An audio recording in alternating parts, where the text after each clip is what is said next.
Welcome to the Quality Inn, Jasper, Indiana.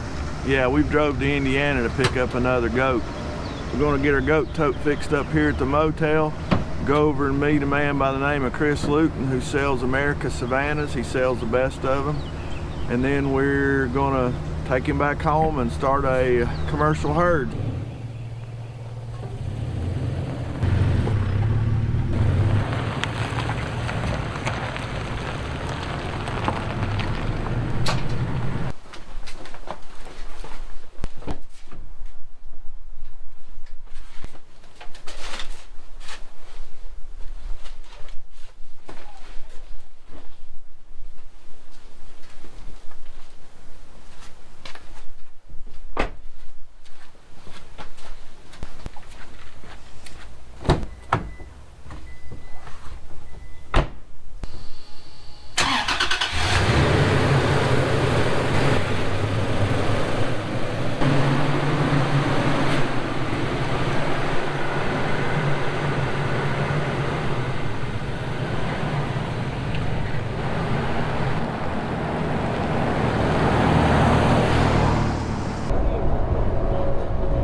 Headed to Indiana to get a goat. That don't make no sense going that far, does it? Sometimes it don't. Turn right, and the destination is on your right. We're here. That's his place.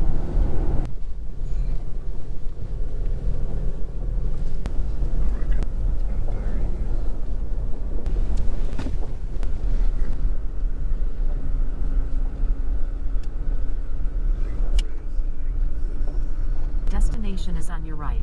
4445 East County Road 900 South. Nice. There's this new Right. ride. See if you can get a picture.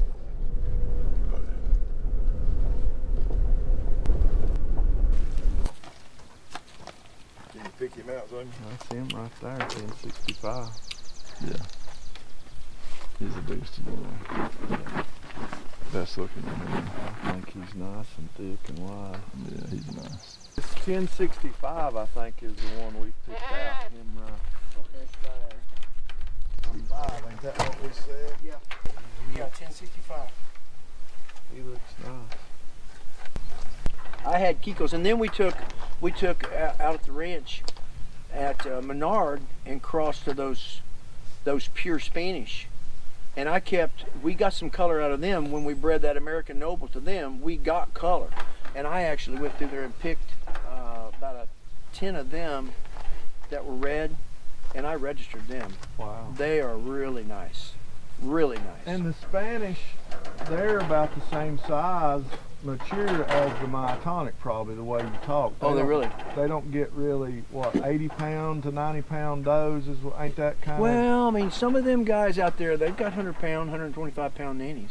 Well, I've got At maturity, yeah, and some of them that are really, some of them Kensings, and I mean, I've seen some of all of them, 125, I've seen some 130, 40 pound 4-year-old mamas that really look good. They're still a little bigger than the myotonic is. Then I'm just not familiar with the myotonic. I don't know. I've seen pictures of them. Boy, they're muscly looking little fellers, but the guys I know that had tried them, they just said they were so slow growing that right.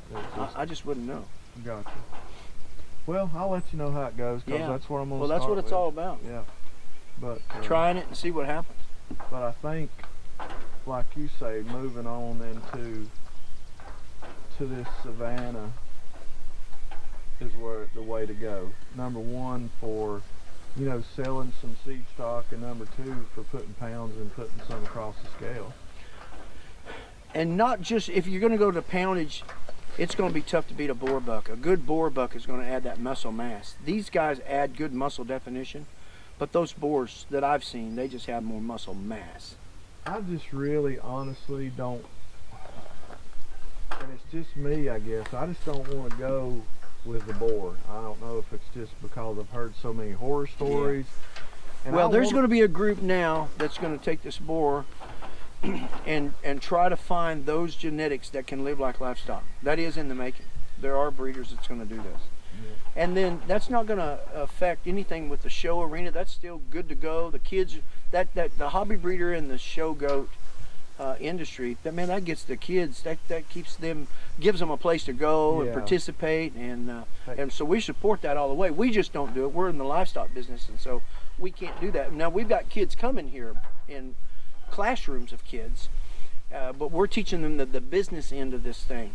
We're teaching them, we're producing a commodity of what's the best way to get this product and who's going to consume this product. I mean, there's so much education involved in the livestock part of it, but it's more of a business mind, not just a fun, this is a hobby thing. We love to play with the goats and stuff. When they come here, we don't have goats for them to play with. When they grab a hold of a goat here, the kids is grabbing a hold of a little stick of dynamite that they got to hang on to, and they're learning the livestock and the business side of the industry. That's what I would like to know more about, the business side of it, and I'm learning more each day. But hobby breeders make money. Show goat industry is tremendous money maker. The livestock, when everybody, if times really got tough, people are still going to eat. Yeah. And so we want to focus in on that, the consumer market. Savanna's got a great place in that market, because they have they have their attributes. They just have that muscle definition. And to be honest, in raising them out here in the pastures and stuff, I mean, not all genetics do that within the Savanna. I mean, you can take a feed bucket and put some lines on them, on any breed. I can make a Kiko look fat. You know what I'm saying? Yeah, and that's. But I mean, out here, well, you're looking at there's New Zealand Kikos right there, and there's full-blood Savannas right here. And you just look at that Savanna right there. Yeah. And then look across the fence at them look at that. Just look at that first one right there. I mean, that's a nice looking stout Kiko right there. Yeah. But when you look at this one, he just looks more solid all the way through. All the way. Bigger, more bone. Yeah. A little shorter and more muscular, and just carries a big loin and a nice thick neck, and that big barrel chest, and a big rump. That's what I like about the whole thing. But them Kikos make good livestock animals. Oh yeah. Great livestock animals. And crossing the two is it's a home run. It really is. Okay. And the Spanish, I mean, this good Spanish, I'm talking about them pure Spanish, they look good, man. How long does it take one, like his kids, you're talking about a market animal at 50-ish pounds. How long will it take that animal to get, and I know it's according to what it's crossed with, but in your experience, say crossing it with a Kiko, how long will it take it to get to 50-pound market weight? Well, not only that, another great factor is, what am I doing to get him there? Are they out there? Or if I'm going to put them on a creep feeder, and what's in the creep feeder? So there's a lot of variables. Right. But for us, we're looking at 5 months, and we've got 50-pounders. I mean, we're ready to ship it at about 5 months for us, and that's out there. And with a creep feeder, we're aiming. We're looking at nutrition now. I mean, we're going to add a creep feeder. I'm going to do it. I mean, I got all kinds of producers that are.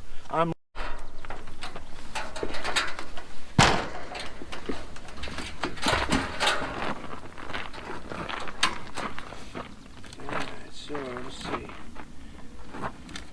Oh no, it ain't gonna bother me. Doing tail web. Yeah. Is that okay if I push it? Yeah.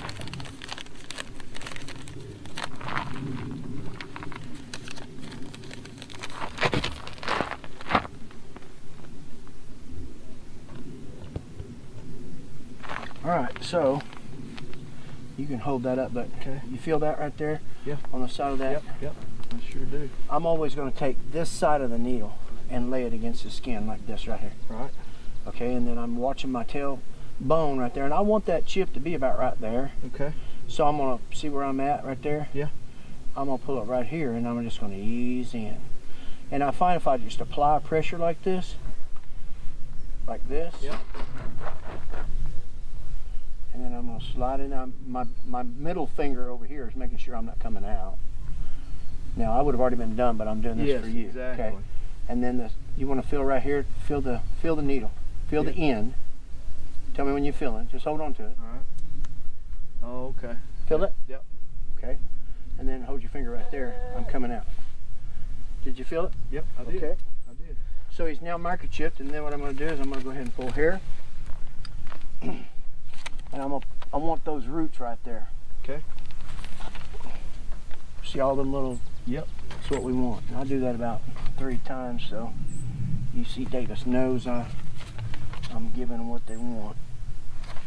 And that's for his DNA. Okay. And trust me, get these envelopes that's got this. Yes. Because I used to have to lick them things, and it's just nasty. I mean, it's kind of like, man, you know, there's got to be a better way. Yeah. I think the guy that come up with them self-stickies, he must have pulled there on a goat's goat rear. Yeah, while they were in rut even, right? Woo! Okay, That's awesome. there you go, Ford. All right.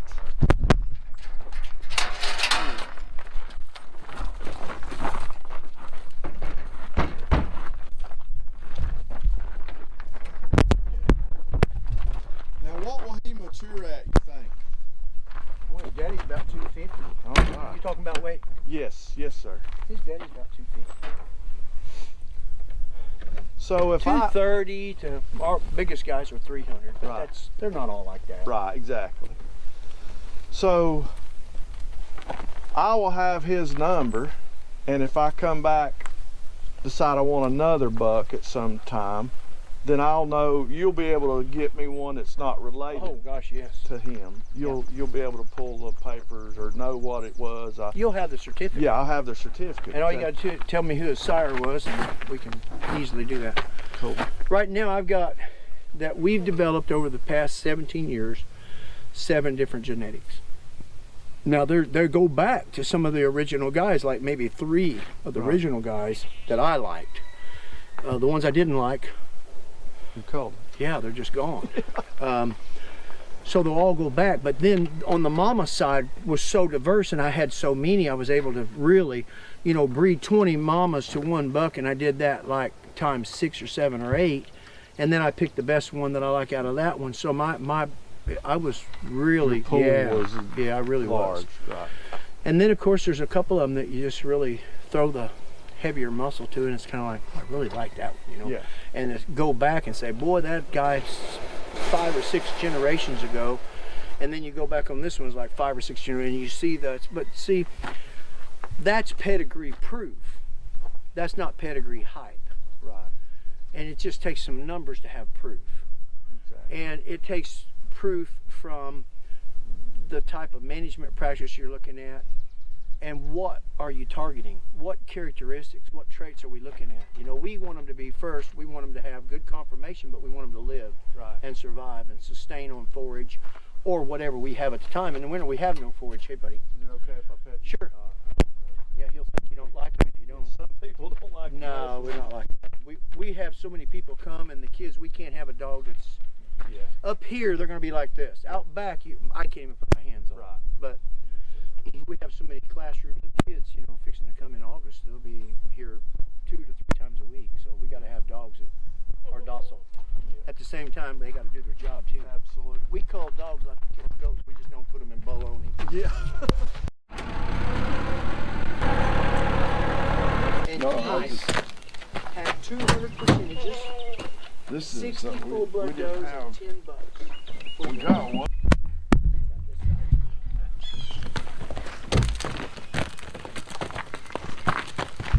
Okay, you grab the front end, you grab the back end. Up she goes.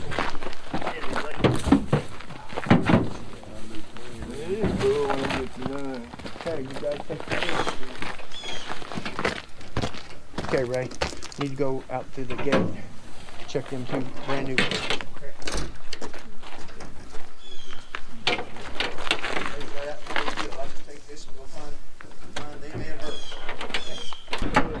Yeah, he's a picture in there, ain't he? So I don't want to catch you there. So when we got home the other night, it was about 11 or 11:30 at night. It was dark, and I tried to shoot some video of us actually unloading the goat off the truck. It just didn't work out. Of course, we didn't have enough lighting. I didn't have enough lighting to do it. So I came back this morning. I wanted to show you a little bit of video of our new buck that we went out to Indiana and picked up. So let's do that now. This is him.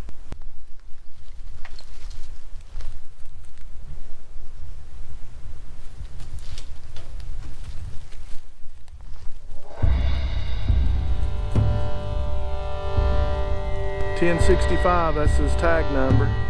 So maybe you think we should name him. I don't know. If you have a name that you think would be cool for him, he is a big buck. Needs to be masculine, of course. Leave me a comment down below and we'll see what happens. See if we can pick something out. As always, guys, thank you for watching our channel. We hope you enjoy the content. We hope that you continue to follow us along with this journey of building our small farm and the infrastructure here.